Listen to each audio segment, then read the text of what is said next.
Elena's hand shook. The champagne flutes rattled on her tray. She stood 3 feet from the richest man in Chicago, and she couldn't breathe. Jonathan Pierce laughed at something a woman in diamonds said. The sound didn't reach Elena. All she could see was the pendant hanging from his neck. Platinum, compass-shaped, engraved coordinates catching the light from the crystal ballroom's chandeliers. And they're barely visible unless you knew to look. The initials MR scratched into the metal. Miguel Reyes, her father's initials, her father's pendant. The one that vanished the night he died 7 years ago. The one she'd held in her palm while he took his last breath in that hospice bed. Now it hung casually around a billionaire's neck like it had always belonged to him, like her father had never existed at all. Elena's throat closed. Her pulse hammered in her ears. How does a man who is everything end up wearing a dead server's most precious possession? She had 2 choices: walk away and stay invisible, or speak up and destroy her entire life.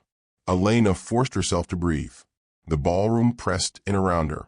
Crystal chandeliers dripped light onto marble floors.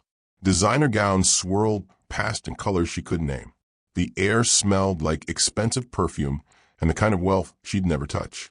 Guests held conversations over her head, through her, around her. Servers were furniture. They moved silently, refilled drinks, cleared plates, and disappeared. That's what Elena had been doing for 3 years. Disappearing. But tonight was different. Pierce stood 15 feet away. The pendant swung slightly as he gestured. Elena's father had worn that pendant every single day of her childhood. She remembered tracing the coordinates with her finger while sitting on his lap. Boston Harbor, where he proposed to her mother, where Elena was born. The pendant was the only thing Miguel Reyes owned that mattered. Elena's hands tightened on the tray. Her mind raced. If she spoke up, she'd lose this job. She needed this job. Her studio apartment in Logan Square cost $1,800 a month. Her brother in San Antonio needed help with tuition. She sent him money every 2 weeks. Without this job, Marcus would have to drop out. Without this job, Elena would be back to sleeping in her car like she did 2 years ago. Pierce laughed again. The pendant caught the light. Elena's father had died wearing that pendant. The hospice nurse confirmed it. Then the pendant disappeared, along with his wallet, his watch, his wedding ring. The hospital claimed they had no record of personal belongings. The police said there was nothing they could do. Elena had spent weeks calling, filing reports, begging. No one cared about a dead warehouse worker's missing jewelry. She'd accepted it, mourned it, moved on. But here it was, on a billionaire's neck. 3 seconds. That's all the time Elena had before Pierce moved to another part of the room. 3 seconds to decide if she was the kind of person who stayed quiet, who stayed safe, who let powerful men take whatever they wanted without consequence. Pierce turned slightly. The pendant swung. Elena thought about her father's last words. Keep fighting, Mija. Don't let them make you invisible. Her feet moved before her brain caught up. The tray tilted in her hands. She didn't care. She crossed the polished floor. Guest conversations blurred. Her heartbeat drowned out the string quartet.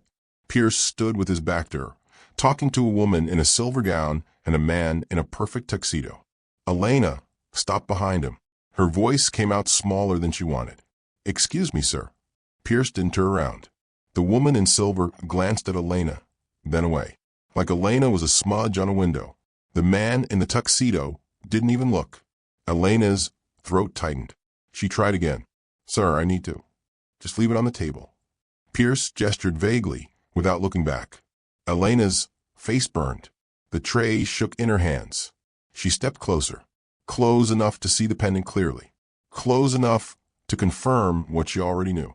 That was her father's pendant, the scratch on the rim, the slightly bent clasp, the way the coordinates caught the light. That pendant, Elena said. Her voice came out louder this time, sharper. Where did you get it? Pierce turned. His eyebrows lifted slightly, like he was surprised the furniture had spoken. His gaze flicked from Elena's face to her uniform to the tray in her hands. Assessing, categorizing, dismissing. I'm sorry. His tone was polite, distant. The pendant you're wearing. Elena's hands fisted at her sides. The tray wobbled. A glass tipped. She didn't care. It belonged to my father. The woman in silver made a small sound, disapproving. The man in the tuxedo frowned. Around them, other guests started to notice. Conversations quieted. Heads turned. Pierce glanced down at the pendant. His fingers brushed it briefly.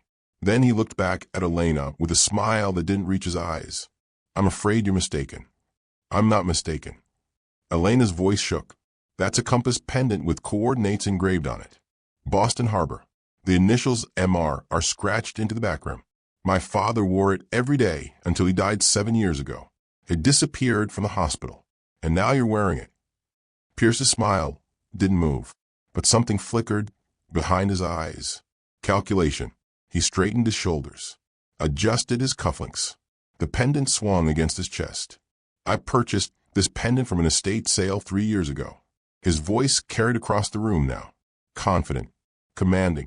I don't know who your father was, but I assure you this belongs to me. You're lying. The words came out before Elena could stop them. The woman in silver gasped. The man in the tuxedo stepped back. Pierce's expression hardened. I think you need to leave. Not until you tell me how you got my father's pendant. Security. Pierce didn't raise his voice. He didn't have to. 2 men in dark suits appeared at Elena's elbows. Their hands closed around her arms. Firm. Not rough, but impossible to resist. The tray clattered to the floor. Champagne splattered across marble. Crystal shattered. Elena struggled. Let go of me. That's my father's. Escort her out. Pierce turned his back, dismissed her, erased her. The security guards pulled Elena toward the exit.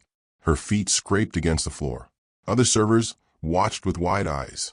Guests returned to their conversations, like nothing had happened, like Elena had never existed at all.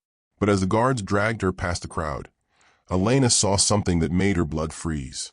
Pierce's hand moved to the pendant. His fingers closed around it, and for just a second, one brief, impossible second, his expression cracked.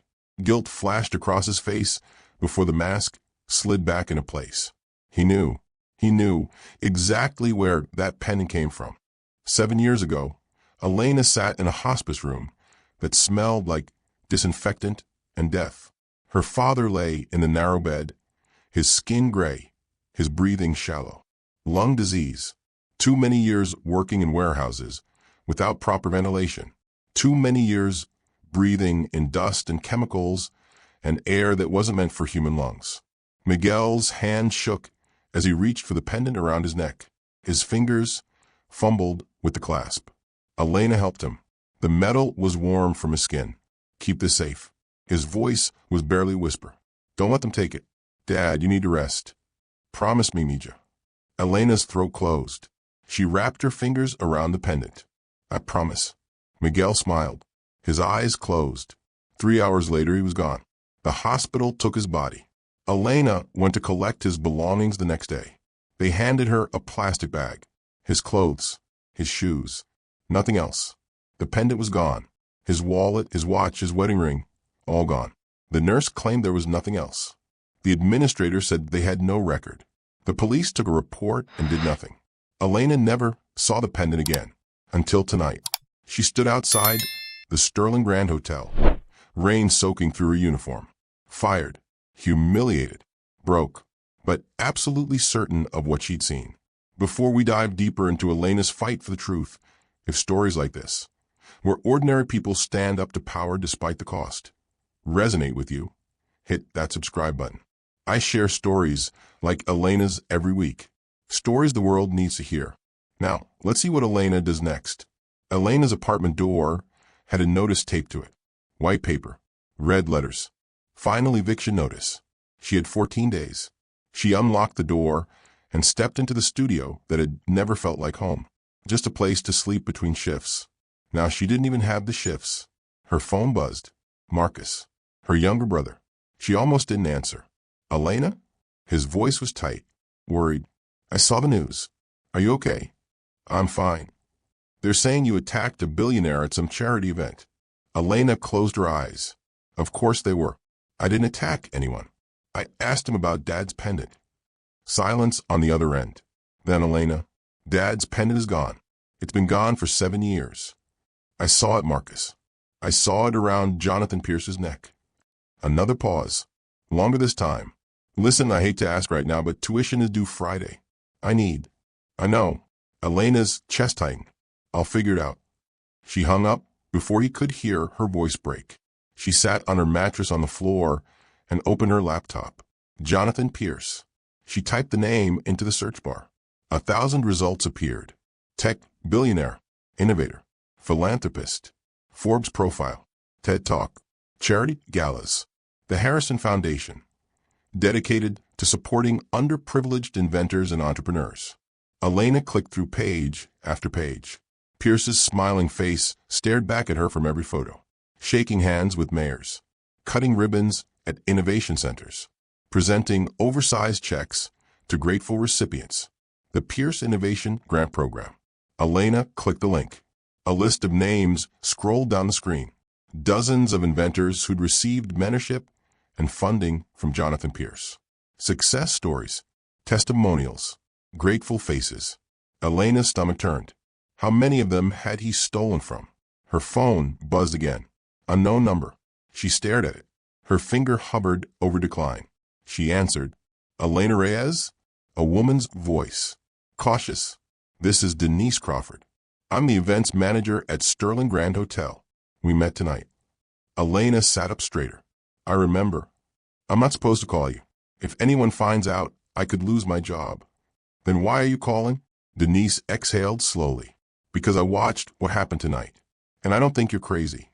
Elena's throat closed. First validation. First person who believed her. Meet me tomorrow, Denise said. 3 o'clock. The coffee shop on West Randolph. Corner booth. Come alone. Why are you helping me? Because 15 years ago, something similar happened to me. Denise's voice hardened, and no one believed me either. The line went dead. Elena stared at her phone, then at the eviction notice, then at the screen showing Jonathan Pierce's smiling face. She had 14 days until she lost her apartment. No job, no money, no proof. But she had one person who believed her. Maybe that was enough to start. The coffee shop smelled like burnt beans and old pastry. Elena sat in the corner booth with her back to the wall. Denise arrived exactly at 3. She wore jeans and a sweater. No hotel uniform. She looked younger without it, and tired. Denise slid into the booth across from Elena. She ordered nothing, just sat with her hands folded on the table. Thank you for meeting me, Elena said. Don't thank me yet. Denise glanced toward the door. I'm taking a huge risk just being here. Why are you doing this? Denise's jaw tightened. 15 years ago, I was working at a different hotel, a benefit dinner. I was serving drinks, and I saw one of the guests, a woman, wealthy, connected, wearing my grandmother's bracelet, distinctive piece, gold filigree, 3 rubies. My grandmother wore it every day of my childhood. When she died, the bracelet disappeared from her nursing home. I reported it. They claimed they had no record of it. And then 3 years later, I saw it on this woman's wrist. Elena leaned forward. What did you do? I confronted her, politely. I explained the situation. She laughed in my face, said I was mistaken. When I insisted, she complained to management. I was fired, blacklisted. It took me 2 years to find work in the industry again. Denise's eyes met Elena's. So when I saw you tonight, when I saw you risk everything to confront Jonathan Pierce, I knew you were telling the truth. Because only someone who's absolutely certain would do what you did. Elena's chest loosened. Someone believed her. Someone understood. I've been thinking about this all night, Denise continued. She pulled out her phone. If Pierce has your father's pendant, maybe he has other things, from other people. So I started looking. She turned her phone toward Elena. A website filled the screen. The Pierce Innovation Grant Program. I went through the list of grant recipients, Denise said. Then I cross-referenced them with patent filings. Guess what I found? Elena stared at the screen. Her stomach dropped. 80% of the inventors who received mentorship from Pierce ended up with their patents filed under Pierce Technologies within 2 years. Some of them are listed as co-inventors. Most aren't listed at all. Elena scrolled through the list. Names, faces, dates. A pattern emerging like a photograph in developing fluid. Denise swiped to another tab. I also found this. A blog post, dated 4 years ago. The title, My Father's Stolen Dream. Elena read quickly. A woman named Rachel Chin, describing how her father, a mechanical engineer, developed a revolutionary conveyor system. He entered Pierce's mentorship program. 6 months later, Pierce filed a patent for the same system. Rachel's father tried to fight it. He didn't have money for lawyers. Pierce's legal team buried him. 2 years later, Rachel's father died of a heart attack. Stress-related. There's more, Denise said. She pulled up a forum thread, then a Facebook post, then another blog. Story after story. Different inventors. Different technologies. Same pattern. Pierce befriends them. Gains their trust. Steals their work. Offers settlements or legal threats. Most people take the money and sign NDAs. Some fight and lose. All of them disappear from a public record. Elena's hand shook. How many? I found 16 documented cases online. But these are just the people who spoke up. How many stayed silent because they were afraid, or ashamed, or didn't think anyone would believe them? The coffee shop noise faded. Elena stared at the names on the screen. Her father's name wasn't on the list, but it should have been. This isn't about one pendant, Elena whispered. No, Denise's voice was hard. This is about a man who's built an empire by stealing from people who trust him and keeping trophies to remind himself how powerful he is. Elena looked up. We need proof, real proof, not just online posts. I know, Denise leaned back. But where do we start? Elena's mind raced. Patents, legal records, the mentorship program. Where would Pierce keep evidence of his crimes? Then she remembered something. The pendant. Pierce wore it to a public event. He didn't hide it. He displayed it. He keeps them, Elena said slowly. The trophies. He keeps them where he can see them. Denise's eyes widened. You think he has more? I think he has all of them. 30 years ago, Jonathan Pierce sat in a coffee shop that smelled nothing like the overpriced chains that would later bear similar names. He was 26, brilliant, broke, an MIT dropout who'd run out of money halfway through his degree. His student loans crushed him. His studio apartment had roaches. His clothes came from thrift stores.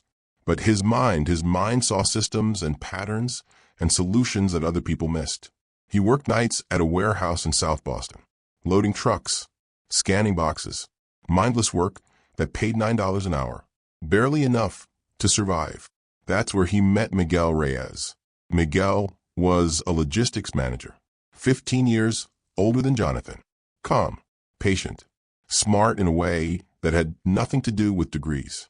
He noticed when Jonathan started sketching designs during breaks, automation systems, conveyor improvements, inventory tracking innovations.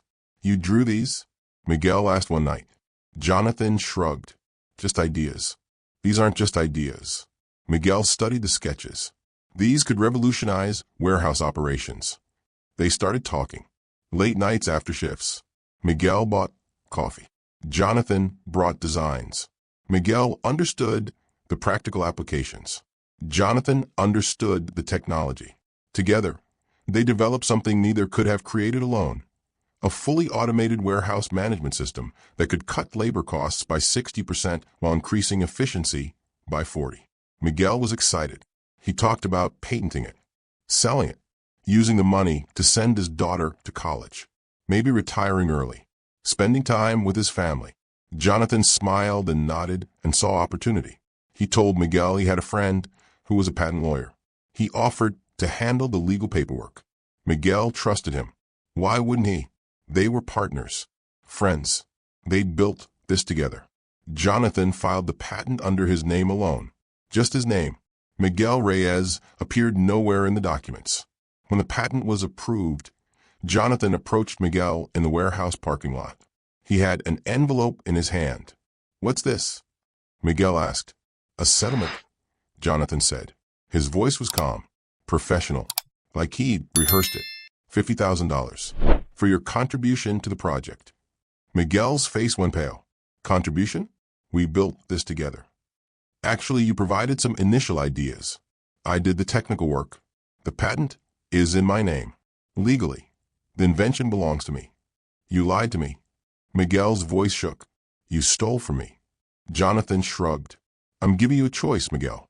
Take the 50,000. It's more than you'd make in 2 years at this warehouse. Use it for your daughter's education. Or refuse it and fight me in court. My lawyer estimates that case would take 3 to 5 years. Cost you at least 100,000 in legal fees. You don't have that kind of money. I do. Miguel stared at him, his hands fisted, his jaw clenched. For a moment, Jonathan thought he might swing. But Miguel didn't swing. He looked at the envelope, at Jonathan, at the warehouse behind them where he'd worked for 18 years, at his truck with the broken taillight he couldn't afford to fix. He thought about his daughter, Elena, smart, ambitious. She wanted to be a nurse. She'd need money for school.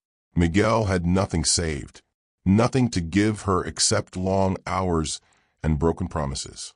I have a daughter, Miguel said quietly. I know. If I fight you, I lose everything.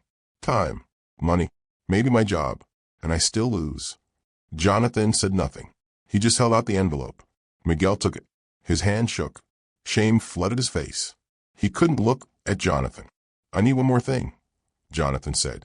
He pointed at the compass pendant around Miguel's neck. Call it a reminder of our partnership. Miguel's hand moved to the pendant. His father had given it to him.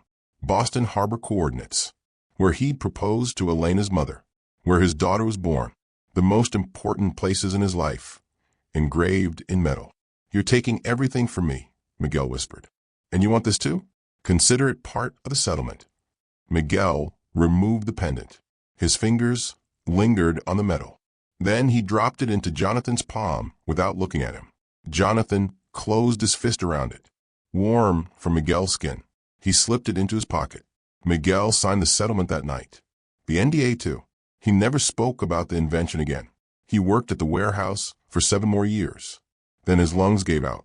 Chemicals, dust, air that wasn't meant for breathing. Jonathan Pierce launched his first company 6 months after the settlement.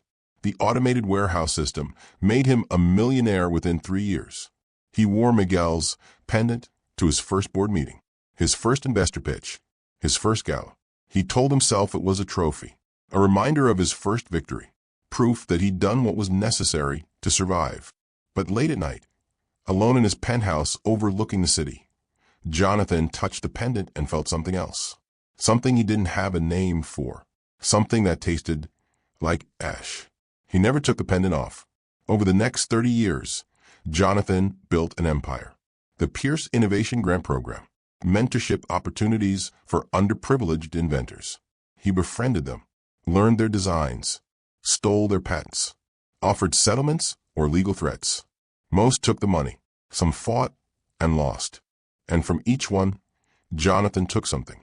A watch, a ring, a photograph, a blueprint, trophies to remind himself how powerful he'd become. He kept them in a storage unit in Gary, Indiana. Rows of boxes, each labeled with a name, each containing pieces of lives he dismantled. The collection grew. So did his wealth. So did his reputation as a philanthropist and innovator. But the guilt grew too. It whispered in his sleep. It tightened his chest during charity galas. It made his hands shake when he touched the pendant. Jonathan Pierce had everything, and he couldn't stop wearing a dead man's necklace. Elena walked into the police station with her father's death certificate and photos of the pendant from her childhood. She waited 40 minutes before an officer called her name. Young guy, bored expression. He led her to a desk covered in coffee cups and paperwork. What can I do for you, he asked. Elena explained. The pendant, the hospital, the disappearance. Tonight's gala. Jonathan Pierce. She spoke clearly, carefully, presented her evidence. The officer listened with his chin in his hand. When she finished, he sighed. Ma'am, I understand you're upset, but what you're describing isn't a crime. He's wearing stolen property. Do you have proof the pendant was stolen? A police report from 7 years ago. I filed one. The hospital said they had no record of the pendant. Then there's no evidence it existed in the first place. Elena's hands tightened on the folder. I have photos. My father wore that pendant for 30 years. Photos prove you own a pendant. They don't prove the one Mr. Pierce is wearing is the same pendant. There are probably thousands of compass pendants in the world. This one has my father's initials engraved on it. Did you see the initials tonight? Elena hesitated. No, but I know. Ma'am. The officer's tone shifted. Patient, like he was talking to a child. Without physical proof, without witnesses, without any documentation. This isn't a case. It's a dispute. If you want to pursue it, you'd need to hire a lawyer, file a civil suit. But honestly, a billionaire's legal team would bury you. Elena left the station with nothing. She tried a lawyer next, found one who offered free consultations. He listened for 10 minutes. Then he laughed. You want to sue Jonathan Pierce for wearing a necklace? It belonged to my father. Can you prove that? I have photos. Can you prove the necklace he's wearing is the exact same one? Can you prove how he acquired it? Can you prove it was stolen from your father as opposed to purchased legally at some point in the last 7 years? Elena's throat tightened. No, but then you have no case. Even if you did, Pierce's legal team would drag this out for years, cost you hundreds of thousands in legal fees. You'd lose your job, your home, maybe your sanity. And at the end, you'd still lose the case. He stood. Consultation over. My advice? Let it go. Elena went home. She opened her laptop. A news alert waited. Former hotel employee makes false accusations against philanthropist Jonathan Pierce. She clicked the article. Her stomach dropped. Pierce's PR team had released a statement. Ms. Elena Reyes, a recently terminated employee of Sterling Grand Hotel, made unfounded accusations against Mr. Pierce at a charity event last night. Mr. Pierce has no connection to Ms. Reyes or her family. He purchased a pendant in question from a reputable estate sale 3 years ago and has documentation to prove it. This appears to be an unfortunate case of a disgruntled employee seeking attention or compensation. Mr. Pierce wishes Ms. Reyes well and hopes she receives the help she needs. The article included Elena's photo, her full name, her former employer. Comments flooded the bottom of the page. People calling her crazy, attention-seeking, a liar trying to scam a good man. Elena's phone rang. Marcus. She answered. Elena, what the hell? Her brother's voice was tight, angry. Everyone's talking about this.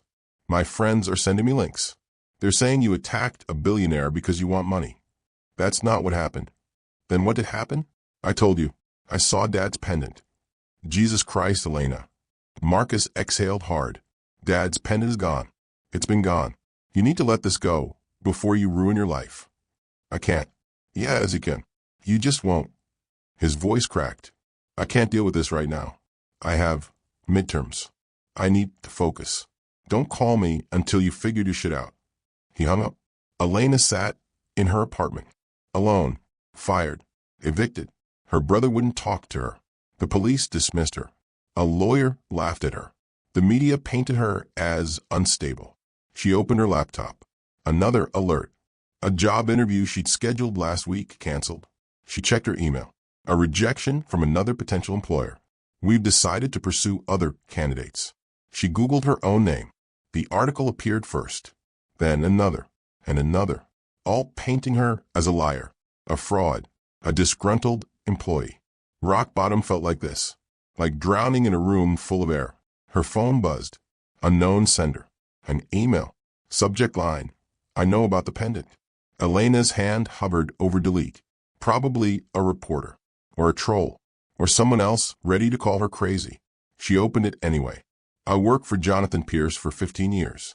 I know what he did to your father. Meet me at Millennium Park tomorrow, 2 o'clock. Cloud Gate Sculpture. Come along. I'll be wearing a red scarf. My name is Carol. Elena read the email 3 times. Her heart pounded. This could be a trap. Pierce's legal team setting her up, or someone trying to exploit her. Or it could be the only person who could help her prove the truth. Elena arrived at Millennium Park 30 minutes early. She stood near the Cloud Gate sculpture, watching tourists take photos. Her hands stayed in her pockets. Her eyes scanned every person who passed. At exactly 2 o'clock, a woman approached. 70s. Gray hair pulled into a bun. Red scarf around her neck. Tired eyes. Elena Reyes, the woman asked quietly. Elena nodded. I'm Carol Bennett. Walk with me. They moved away from the crowds. Carol walked slowly. Her hand shook slightly. When they reached a bench overlooking the lake, Carol sat. I worked as Jonathan Pierce's executive assistant for 15 years, Carol said. I saw everything, scheduled everything, filed everything.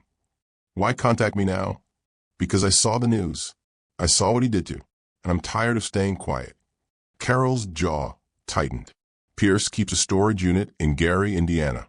Unit 247. He's had it for 30 years. I have the address. Elena's breath caught. What's in it? Trophies. Carol's voice hardened. From every inventor he stole from. Patents, blueprints, personal items. He calls it his archive. I call it evidence. Why didn't you go to the police? I tried. They said it wasn't enough. I didn't have access to the unit, just the address. I didn't have proof of what was inside, and Pierce made me sign an NDA when I left. Carol reached into her purse. She pulled out a piece of paper, an address written in careful handwriting. But I kept this, just in case. Elena took the paper. Her hand shook. This is everything. No. Carol's expression darkened. There's more. Your father's death. The warehouse fire 7 years ago. Elena's chest tightened. It was ruled accidental. It wasn't. Carol met Elena's eyes. Pierce cut safety protocols to save money. He knew the risks. Your father died because Jonathan Pierce valued profit over people. And then Pierce took your father's pendant as another trophy. Elena couldn't breathe. The world tilted. Her father didn't die in an accident. He was killed by the same man who stole his work, who wore his pendant, who smiled at charity galas and called himself a philanthropist. Why are you telling me this? Elena whispered. Because you're the only person brave enough to stand up to him. Carol stood. And because your father deserves justice. They all do. If you're invested in Elena's journey and want to see how she exposes the truth about Jonathan Pierce, subscribe to the channel and drop a like on this video right now. It helps more people discover stories about courage, justice, and the messy reality of fighting powerful people. And if you have thoughts about what Elena should do next, whether she should risk everything or walk away, drop them in the comments. I read every single one. Now, let's find out what really happened to Elena's father. Carol looked out at the lake. The water was gray, cold. She was quiet for a long moment. Then she spoke. Your father's warehouse fire wasn't an accident. Elena's chest tightened. You said that. Pierce cut safety protocols. It's worse than that. Carol turned to face her. The warehouse fire happened in the facility your father designed. The automation system he and Pierce created together. Pierce implemented it in his first warehouse in South Boston. Miguel's design, Miguel's blueprints. But Pierce made changes. What kind of changes? Cost-cutting measures. Miguel's original design included redundant safety systems, fire suppression in every zone, emergency shutoffs, ventilation that met federal standards. Pierce removed most of them. He said they were expensive, unnecessary. He wanted to maximize profit margins. Carol's voice hardened. Miguel found out. He still had friends working at that warehouse. They told him about the changes, about the safety violations. Miguel tried to report it, but he'd signed an NDA. If he spoke up, Pierce would sue him, take back the settlement money, destroy him. Elena's hands fisted, so he stayed quiet for a while. But the violations got worse. Workers complained about the ventilation, about overheating machinery, about emergency exits blocked by equipment. Miguel couldn't live with it anymore. He went to Pierce, begged him to restore the safety systems. Pierce refused. And then Miguel threatened to go public, to break the NDA, to tell everyone that Pierce had stolen his design and made it dangerous. Pierce's lawyers sent Miguel a letter. They threatened to sue for breach of contract, to take everything he had. Miguel had used the settlement money for your college fund, for your mother's medical bills. If Pierce sued, Miguel would lose everything. You would lose everything. Elena's throat closed. Her father had been trapped, backed into a corner, forced to choose between speaking up and protecting his family. 3 weeks later, Carol continued, the warehouse caught fire. Electrical malfunction. That's what the investigation said. The fire spread fast. No proper suppression systems. Poor ventilation. Emergency exits blocked. 7 workers were inside. 3 made it out. 4 didn't. Your father was one of the 4. Elena couldn't breathe. Pierce killed him. Not directly. But yes, Pierce's greed, his cost-cutting, his refusal to fix the safety violations Miguel warned him about. That's what killed your father. The insurance paid out. Pierce's legal team buried the investigation. No criminal charges. No wrongful death suits. Just payouts to the families and NDAs to keep them quiet. Elena stood. She needed to move, to breathe, to do something other than sit with this truth pressing down on her chest. Her father hadn't just lost his invention. He'd been forced into silence. And then he died because of that silence. There's something else you need to know, Carol said quietly. Elena turned. What? Your father wasn't innocent in this. The words hit like a fist. Elena stared. What are you talking about? Miguel accepted Pierce's settlement. He knew Pierce was stealing his work. He knew the patent would be filed under Pierce's name only. He knew it was wrong, but he took the money anyway. Carol's expression softened. I'm not saying this to hurt you. I'm saying it because you need to understand the whole truth. Miguel had a choice. Fight Pierce and probably lose everything. Or take the settlement and give you a chance at a better life. He chose you. Elena's vision blurred. Her father had compromised, had taken money for stolen work, had signed an NDA that silenced him. He wasn't the perfect victim. He wasn't purely innocent. He'd made a choice that haunted him, a choice that maybe got him killed. He wasn't a bad man, Carol said. He was a desperate man in an impossible situation. Pierce knew that. Pierce exploited that. That's what Pierce does. He finds people who are desperate, who have something to lose, and he gives them a choice that isn't really a choice at all. Elena sank back onto the bench. Her hands shook. Everything she thought she knew about her father's death was more complicated than she'd imagined. Miguel had been a victim, but he'd also been complicit. He'd accepted money for his silence. He tried to speak up too late, and he died for it. Both truths existed at the same time. Pierce was a thief and a killer. Miguel was a victim and a man who'd compromised his principles. Why are you telling me this? Elena whispered. Because if you're going after Pierce, you need to know what you're exposing. Not just him, your father too. Miguel's NDA, his settlement, his silence. It's all part of the evidence. If you go public, people will know your father took money for stolen work. Some will judge him. Some will call him a coward. Are you prepared for that? Elena thought about her father in the hospice bed, the way he'd held the pendant, the way he'd whispered, keep this safe, like he was asking her to protect something more than jewelry.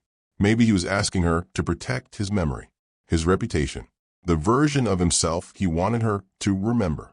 But Elena couldn't protect that version anymore, because it wasn't the whole truth, and lies, even comfortable lies, had led to her father's death. My father made an impossible choice, Elena said slowly. Pierce forced him into that choice. Then Pierce cut corners and got my father killed. I'm not protecting either of them anymore. Carol nodded. She reached into her purse again.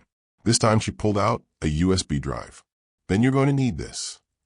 Elena held the USB drive. Small, black, unremarkable. But Carol looked at it like it contained a bomb. What's on this? Elena asked. Everything I could photograph before I quit. Documents from Pierce's office. Partnership agreements. Settlement contracts. NDAs. Patent filings. Carol's voice was steady, clinical. The original partnership agreement between your father and Jonathan Pierce is on there, dated 32 years ago. It shows equal ownership of the warehouse automation system, 50-50 split, both names, both signatures. Elena's breath caught. That's proof. Yes. It also proves your father signed it away later. The settlement contract is there too. Miguel's signature, the NDA, the payment records, everything that shows your father accepted money to stay quiet. Elena plugged the drive into her phone. Files appeared, dozens of them. She opened the first one, a scanned document, faded but readable. Partnership agreement between Jonathan Pierce and Miguel Reyes. Both names in bold text. equal partners, equal rights, equal profits. Dated October 15th, 1993. Elena scrolled to the signatures. Her father's handwriting. Careful, precise. Next to Pierce's scrawled signature. She opened another file. The settlement agreement. Dated 6 months later. April 3rd, 1994. In exchange for $50,000, Miguel Reyes relinquishes all claims to the warehouse automation system patent. Non-disclosure agreement attached. Breach of NDA subject to financial penalties up to $500,000. Her father's signature again. Shaky this time. Reluctant. Elena's chest tightened. There it was. Proof of the theft. Proof of the settlement. Proof that her father had been a partner, then a victim, then a man who took money to stay silent. She opened more files. More partnership agreements. More settlements. Names she didn't recognize. Inventors Pierce had befriended, mentored, exploited. 27 files total. 27 people. 27 patterns identical to her father's. One file made Elena freeze. A spreadsheet. Financial records. The Pierce Foundation. Income and expenses. Income sources. Patent royalties from warehouse automation system. Patent royalties from conveyor improvements. Patent royalties from inventory tracking software. Patent royalties from 24 other technologies. All stolen. All from the inventors in the settlement files. Expenses, charity events, scholarships, innovation grants, public relations. The foundation that made Pierce look like a philanthropist was funded by the people he destroyed. He's using their money to build his reputation? Elena whispered. Yes. Carol's voice was cold. He steals from inventors, profits from their work, then donates a fraction of those profits to look generous. The media calls him a visionary, a humanitarian. No one asks where the money comes from. Elena scrolled through more files. Photos. Pierce at charity events, wearing different items. A vintage watch in one photo. A silver ring in another. A leather bracelet. A tie pin. Trophies. All of them. I photographed everything I could, Carol said. Partnership agreements. Settlements. Financial records. Even some of the items from the storage unit before I lost access. It's not everything, but it's enough to prove the pattern. Elena stared at the files. This was leverage. Real leverage. She could go to the media, the police, a lawyer who'd actually take her seriously. She could expose Pierce, show the world what he'd done. But exposing Pierce meant exposing her father too. The settlement, the NDA, the money Miguel took knowing his work would be stolen. Some people would understand, would see him as a desperate father making an impossible choice. Others would judge him, call him complicit, a coward, a sellout. Elena's mother was gone. Her brother barely spoke to her. Her father's memory was all she had left. Did she have the right to tarnish it? She looked at Carol. If I use this, everyone will know what my father did. Yes. Some people will hate him for it. Yes. If I don't use it, Pierce keeps destroying people, keeps stealing, keeps wearing their possessions like trophies. Carol nodded. That's the choice. Protect your father's memory, or stop Pierce from doing this to anyone else. Elena closed her eyes. Her father's voice echoed in her memory. Keep fighting, Mija. Don't let them make you invisible. Maybe that's what he'd meant. Not just fighting for herself. Fighting for the truth. Even when the truth was messy. Even when it hurt. I'm using it, Elena said. Carol exhaled slowly. Relief and sadness mixed on her face. Then, you need to be smart about this. Pierce has lawyers. Power. Money. If you just hand this to the police, he'll bury it. You need leverage. You need public pressure. You need to force him into a corner where he can't lie his way out. Elena looked at the USB drive, then at Carol. How? Make him confess. Publicly, where everyone can see. Elena spent the next 2 days watching Jonathan Pierce. She stayed distant, wore a baseball cap, followed him from his penthouse to his office to his meetings. She felt like a stalker. Maybe she was, but she needed to understand him, needed to find his weakness. On the third day, Pierce left his office at 3 in the afternoon. He walked 2 blocks, entered a brownstone building with a discreet sign, Dr. Sarah Chan Psychiatry. Elena's Heart raced. Pierce was seeing a therapist. She waited across the street. An hour passed. Pierce didn't leave. Elena moved closer. The building had large windows on the ground floor. She could see into the waiting room. Empty. The therapy office was on the second floor. Windows covered with blinds. But one window was cracked open, just slightly. Elena moved to the side of the building. An alley. A fire escape. She climbed one level. Stopped outside the open window. She could hear voices inside. She knew this was wrong. Invasion of privacy. Maybe illegal. But she stayed anyway. Wearing it again today, a woman's voice said. Calm. Professional. Dr. Chen. I always wear it. Pierce's voice. Strained. Tired. We've talked about the pendant before, Jonathan. What does it represent to you? Silence. Then a reminder. Of what? Of the first time I chose ambition over integrity. Elena's breath caught. She pressed closer to the wall, listening. The objects trouble you, Dr. Chen continued. The pendant, the watch, the ring. You told me you can't get rid of them. Can't stop collecting them. Why? I don't know. Pierce's voice cracked. I tell myself they're trophies, proof of my success. But that's a lie. They're evidence of every person I destroyed, every friend I betrayed. Why keep them in? Because I deserve to remember. I deserve to feel this guilt. You told me you barely sleep. The panic attacks are getting worse. You're carrying decades of guilt, Jonathan. It's destroying you. Good. Pierce's voice hardened. Maybe I should be destroyed. Is that what you want? Long silence. Elena held her breath. Sometimes, Pierce whispered, I think about someone finding the storage unit, opening it, seeing everything, all the names, all the evidence, and I feel relieved, like finally someone would know. Finally, I'd have to face what I've done. You could face it now. You could come forward. And lose everything? My reputation? My company? My foundation?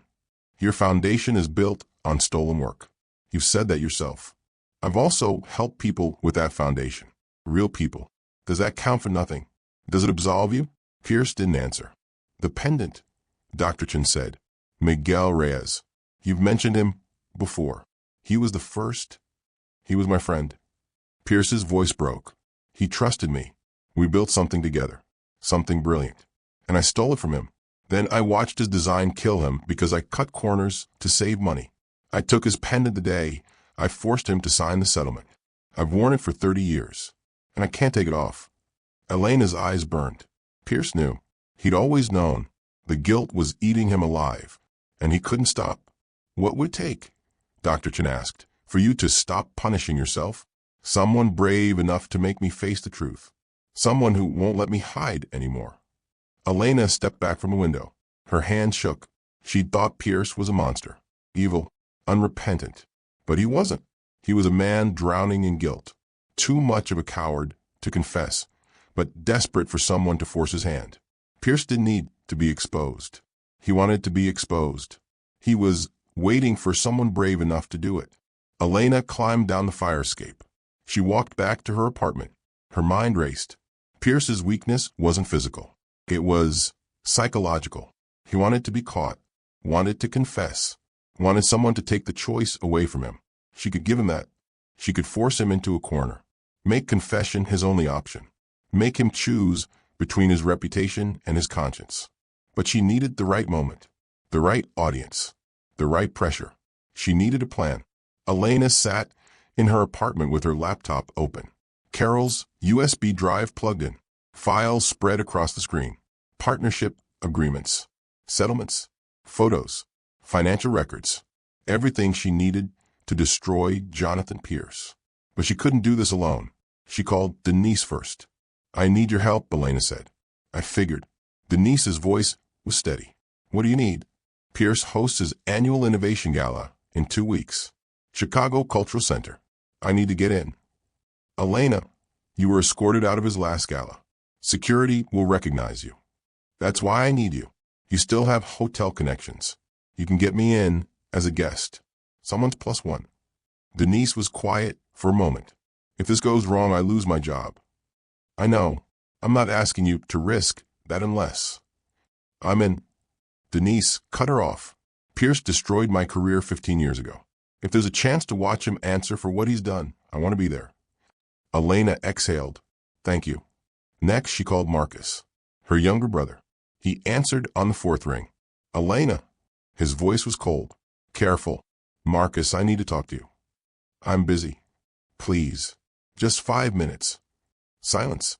Then fine. 5 minutes. Elena told him everything.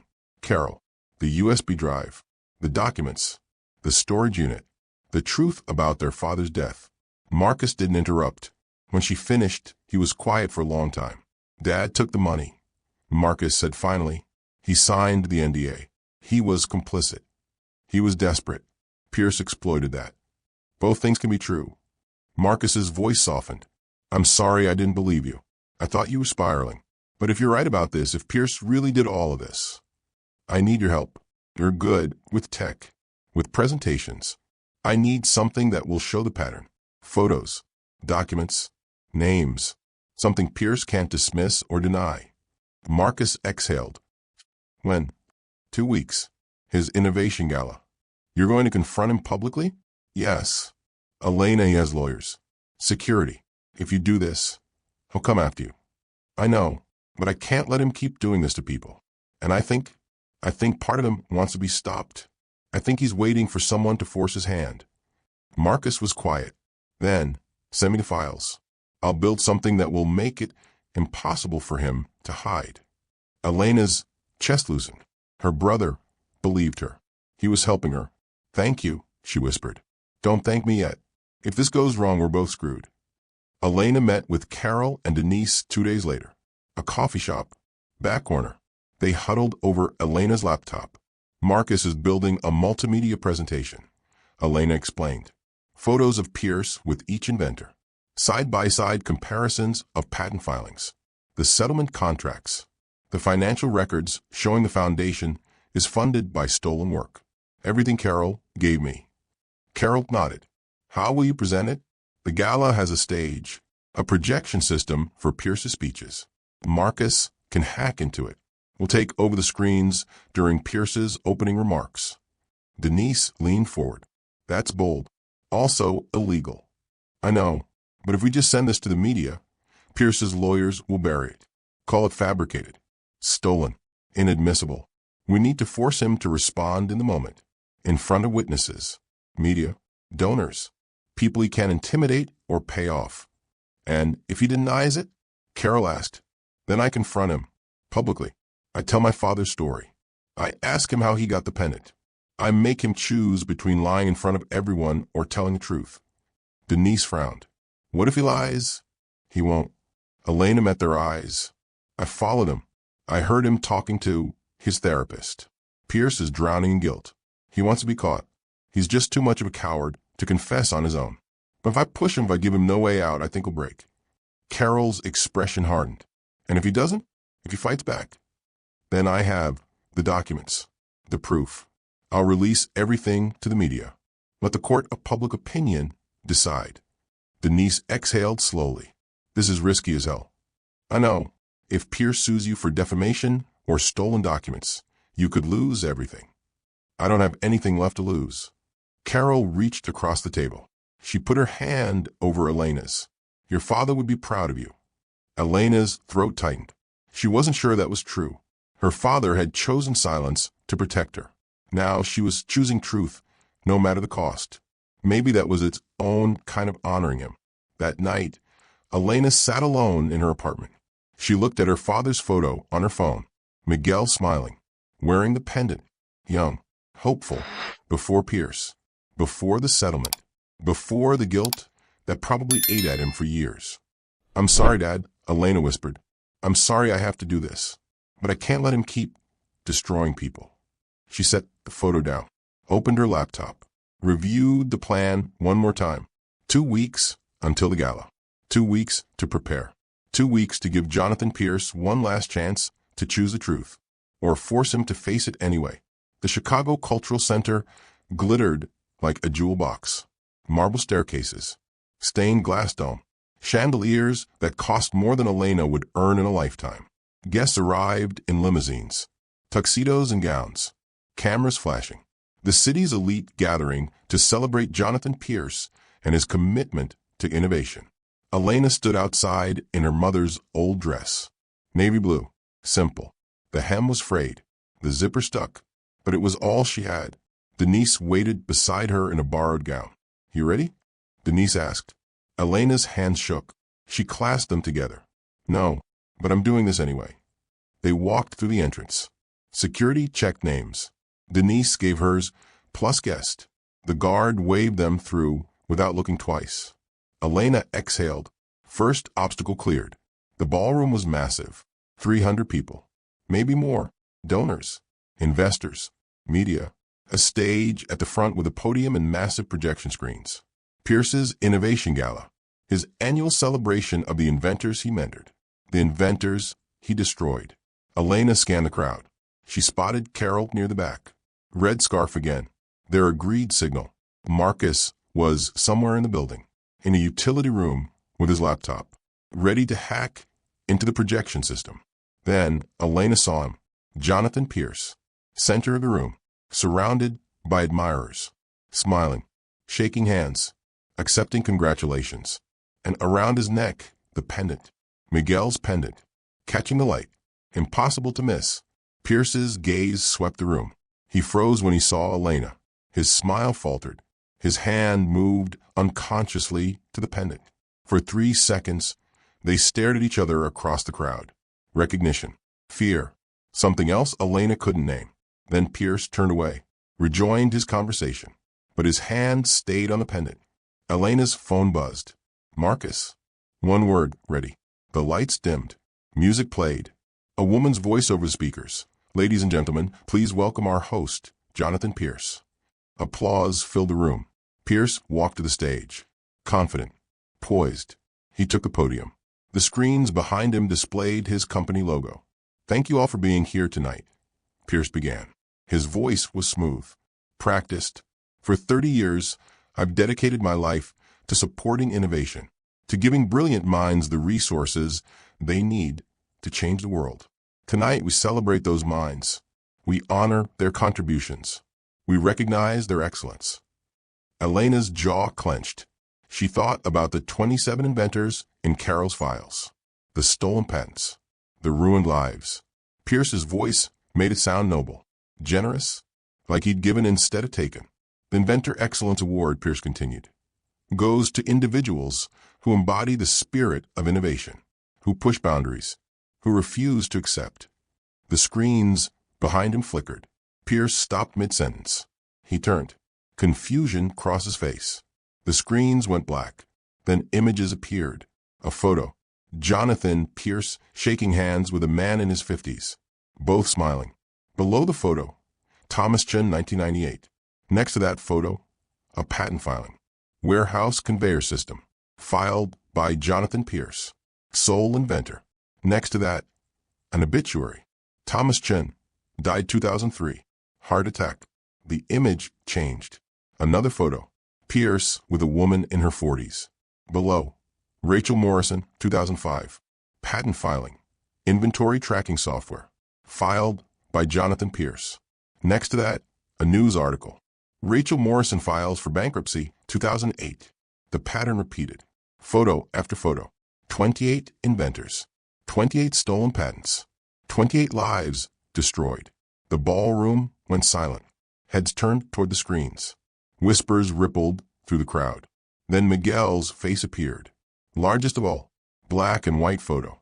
Miguel in his warehouse uniform. Smiling, young, hopeful.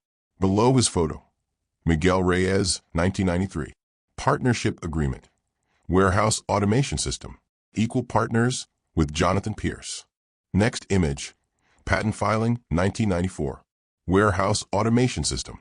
Sole inventor, Jonathan Pierce. Next image, settlement agreement. Miguel Reyes relinquishes all claims. $50,000 payment. Next image, news article. Warehouse fire, South Boston, 2001. For dead. Miguel Reyes among victims. The screens froze on Miguel's face. His smile. His eyes. The man he'd been before Pierce destroyed him. Pierce stood frozen at the podium. His face had gone white. His hand gripped the pendant, so hard his knuckles turned white. The room erupted, voices overlapping, questions shouted, media cameras turning toward Pierce, toward the screens, flashes lighting up the room. Pierce's mouth opened. No words came out. Elena stepped forward. The crowd parted around her. Her heart hammered. Her legs shook, but she kept walking, toward the stage, toward Pierce, toward the truth she'd come here to force. She stopped at the foot of the stage. Her voice cut through the chaos. "That pendant you're wearing," she pointed. Every eye in the room turned to her. "It belonged to my father, Miguel Reyes.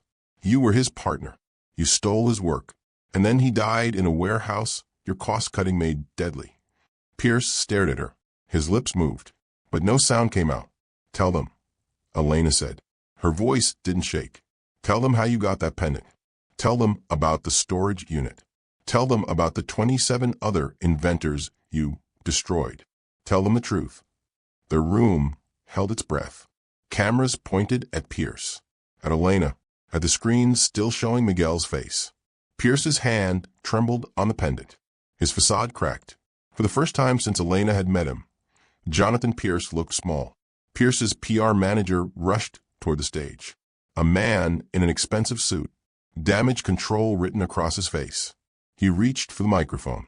"Ladies and gentlemen, there's been a technical malfunction." "It's not a malfunction." Carol stood up from the back of the room. Her voice carried, strong, clear. "My name is Carol Bennett. I was Jonathan Pierce's executive assistant for 15 years. Everything on those screens is true. I have the documents to prove it." Gasps rippled through the crowd. The PR manager froze. Pierce's eyes went wide. More people stood. A woman near the front, a man by the bar, an elderly couple by the windows. 5 people total, scattered through the crowd. The woman near the front spoke first. "My father was Thomas Chin. Pierce stole his conveyor design. My father died believing he was a failure." The man by the bar, "Rachel Morrison was my sister. Pierce bankrupted her. She lost her home, her marriage, everything." One by one they spoke. Family members of the inventors on the screens. The ones Marcus had contacted. The ones who'd agreed to come, to stand up, to be witnesses. Marcus had brought them all together, given them a voice Pierce couldn't silence. The room exploded into chaos. Media surrounding the family members. Questions shouted at Pierce. Cameras flashing. Pierce's PR team trying to control the situation. Failing.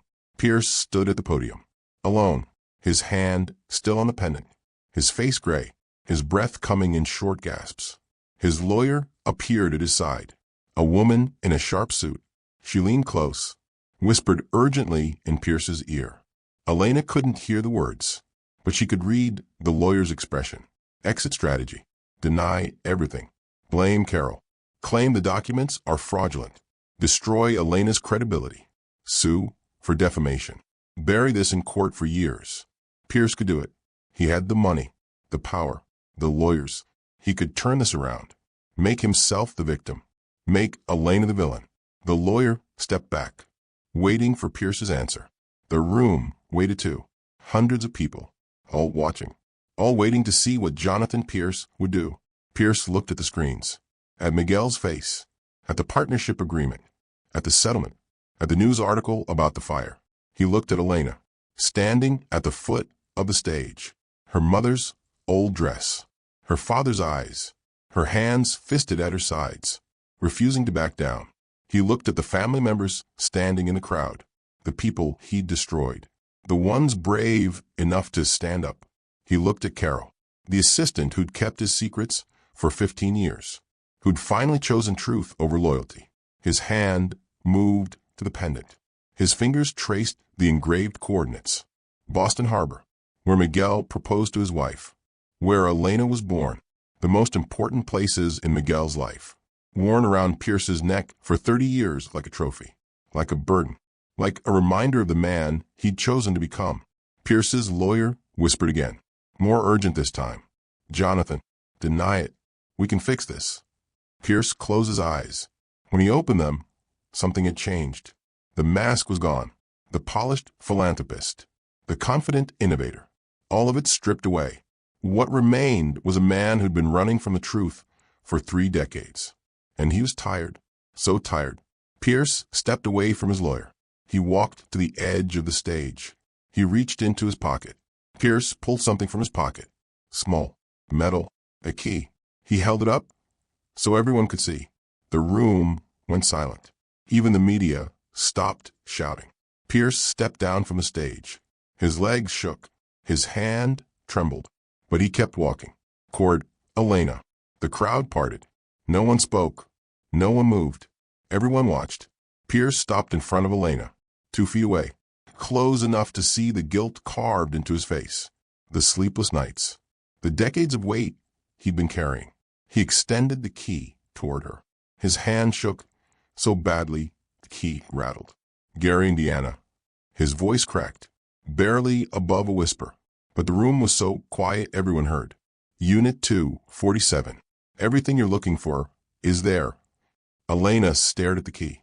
She didn't take it. Not yet. Every person I destroyed, Pierce continued. His voice broke. Every design I stole. Every patent I filed under my name. Every settlement I forced. I kept it all. 30 years of evidence. I told myself it was proof of my success. But that was a lie. I kept because I couldn't destroy the evidence. I couldn't forget what I'd done. I couldn't forgive myself. Tears ran down his face. He didn't wipe them away. Your father was my friend. Pierce's eyes met Elena's. Miguel trusted me. We built something brilliant together. And I stole from him. I manipulated him. I forced him to choose between fighting me and protecting you. Then I cut corners on his design to save money. And he died because of those corners, because of my greed. Elena's vision blurred, but she didn't look away. Pierce reached up with his other hand. He unclasped the pendant. Miguel's pendant. The one he'd worn for 30 years. The one that had haunted him. The one he couldn't take off. He held it out to Elena. The pendant and the key, both trembling in his hands. Your father was a better man than I'll ever be. Pierce's voice shattered. He compromised his principles to give you a better life. I stole because I wanted power. Because I was too weak to succeed honestly. I destroyed him. I destroyed 27 others. And I spent 30 years pretending I was doing good in the world. He pressed the pendant and key into Elena's hands. His fingers were cold. I'm sorry. The words came out broken. Raw. I'm so sorry. It doesn't fix anything. It doesn't bring anyone back. But I'm done hiding. I'm done lying. Whatever happens next, whatever you decide to do with that evidence, I deserve it. Elena's hands closed around the pendant and key. Metal warm from Pierce's pocket. Cold from his skin. Her father's most precious possession. And the key to 30 years of crimes. The room erupted. Media surging forward. Questions shouted. Cameras flashing. Pierce's lawyer screaming at him to stop talking. His PR team trying to pull him away. But Pierce didn't move. He stood in front of Elena. Exposed. Broken. Surrendered. Security didn't know what to do. This wasn't an attack. It wasn't a threat. It was a confession. Public. Voluntary. Recorded by dozens of cameras. Elena looked down at her hands. The pendant her father had worn every day of her childhood. The key to evidence that would destroy Pierce's empire. Proof of everything he'd done. Everything her father had suffered. Tears streamed down her face. But they weren't tears of triumph. They were tears of grief. Complex mess. For her father who'd been forced into an impossible choice. For Pierce who'd spent 30 years drowning in guilt. For all the inventors whose lives had been destroyed. For the truth that didn't feel like victory, just like pain. She closed her fist around the pendant and key. She looked up at Pierce. Saw the man who destroyed her father. Saw the man who'd just destroyed himself. You're right, Elena said quietly. You do deserve whatever comes next. Pierce nodded. He didn't try to defend himself. Didn't ask for mercy. He just stood there, waiting for justice he'd spent 3 decades avoiding. The media closed in. The questions became shouts. Security finally moved. Federal investigators would arrive within hours. Pierce's empire would crumble. His foundation would dissolve. Everything he'd built on stolen work would collapse. But for this one moment, in a ballroom full of witnesses, Jonathan Pierce chose the truth. Not because it was noble, not because it was right, but because a server named Elena Reyes had been brave enough to force his hand. And sometimes that's what justice looks like. Not clean, not satisfying, just true. 3 months later, Elena stood outside a storage unit in Gary, Indiana. The key Pierce had given her felt heavy in her pocket. Federal investigators had already been through the unit, cataloged everything, used it as evidence. But they'd given Elena permission to see it herself, to understand the full scope of what Pierce had done. She unlocked the unit, rolled up the door. Fluorescent lights flickered on. Boxes lined the walls. Dozens of them, each labeled with a name, each containing pieces of a life Pierce had altered. Elena found her father's box, third from the left. She knelt, opened it with shaking hands. Inside, original blueprints for the warehouse automation system. Miguel's handwriting in the margins. Notes, calculations, dreams written in pencil. His journals, page after page describing the partnership with Jonathan. His excitement, his hope, his belief that this invention would change his daughter's life. Then later entries. After the settlement, shame soaking through every word. I took the money. I stayed quiet. I let him steal my work because I was too afraid to fight. Elena's college fund felt like blood money. The final entry was dated 2 weeks before the fire. I tried to warn him about the safety violations. He won't listen. People are going to die. But if I speak up, I lose everything. If I stay quiet, I lose my soul. What kind of man does that make me? Elena's chest tightened. Her father had lived with that impossible choice until it killed him. Compromised and guilty and desperate. Not a hero, not a villain, just a man trying to protect his daughter in a system designed to crush people like him. She kept the journals, the blueprints, the pendant, evidence of who Miguel Reyes had been. All of him, the brilliant inventor, the desperate father, the man who'd compromised and regretted and loved her anyway. The media called Elena a hero. She did interviews, told her story, but she rejected the hero label every time. She wasn't a hero. She was just someone who'd refused to stay silent. Someone who'd chosen messy truth over comfortable lies. Denise got promoted. A new hotel. Better pay. She called Elena every week, checking in, making sure she was okay. Marcus finished school, moved to Chicago, started working as a software developer. He and Elena had dinner every Sunday, rebuilding the relationship that had fractured under the weight of secrets and shame. Carol found peace. She testified at Pierce's hearing, provided evidence. Then she retired, moved to a small town in Wisconsin, sent Elena postcards with 2-sentence updates. Feeling lighter, sleeping better. Jonathan Pierce faced federal investigation, wire fraud, tax evasion, wrongful death lawsuits from multiple families. His foundation dissolved, assets seized. The prosecutors offered a plea deal. House arrest, restitution, mandatory therapy, complete dismantling of his empire. Prison was an option. Too old, too much cooperation, too public a confession. But his life's work was erased. His name became synonymous with theft and exploitation. Pierce accepted the deal. He sold his penthouse, his cars, his art collection, everything. The money went to the families, to reparations, to a fund supporting inventors who'd been exploited by people with more power and fewer scruples. Elena used part of the settlement money to create a database. Every inventor Pierce had stolen from, every patent, every story. She contacted families, helped them file for restitution, connected them with lawyers willing to take their cases, gave voice to people who'd been silenced by NDAs and shame and fear. She kept the pendant, wore it sometimes, a reminder of her father. Not the perfect man she'd wanted him to be. The real man, flawed and desperate and loving and compromised and human. She kept the key too. Even though the storage unit was empty now, evidence collected, boxes returned to families. The key represented something else. Access to truth, power to unlock what people tried to hide, proof that sometimes justice was possible if you were brave enough to demand it. Elena stood in the warehouse where her father died. South Boston. The building had been renovated. New safety systems. Proper ventilation. Emergency exits clear. OSHA compliant. No more corner cutting. No more preventable deaths. The warehouse had a new name now. The Miguel Reyes Innovation Center. Funded by assets recovered from Pierce's empire. A place where real inventors could work without fear of exploitation. Where partnerships were protected by lawyers who worked for the inventors, not the investors. Elena wore the pendant, her father's coordinates against her chest. Boston Harbor, where her story began, where she'd found the courage to demand truth.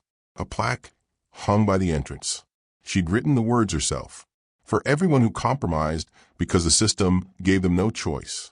For those who were silenced by power and fear. For the ones who fought anyway. And for the courage it takes to demand better. Even when the truth is messy, even when justice is complicated, even when the people we love aren't perfect. This center stands as proof that change is possible, that voices matter, that the truth is always worth telling. Elena traced her fingers over her father's name. Miguel Reyes, inventor, father, human, flawed and brave and gone but not forgotten. She walked out into sunlight. The pendant caught the light, just like it had that night at the Gala. But now it was where it belonged, with the daughter who'd refused to let her father stay invisible. Sometimes the hardest stories are the ones that matter most, the ones that force us to sit with uncomfortable truths, to acknowledge that good people make bad choices, that justice doesn't erase pain, that redemption is complicated. If this story made you think differently about power, forgiveness, or the cost of staying silent, share your thoughts below. And if you want more stories about people who choose uncomfortable truth over easy lies, subscribe. These stories need to be told, because silence protects the powerful, and truth, messy, complicated, painful truth, is the only thing that sets anyone free.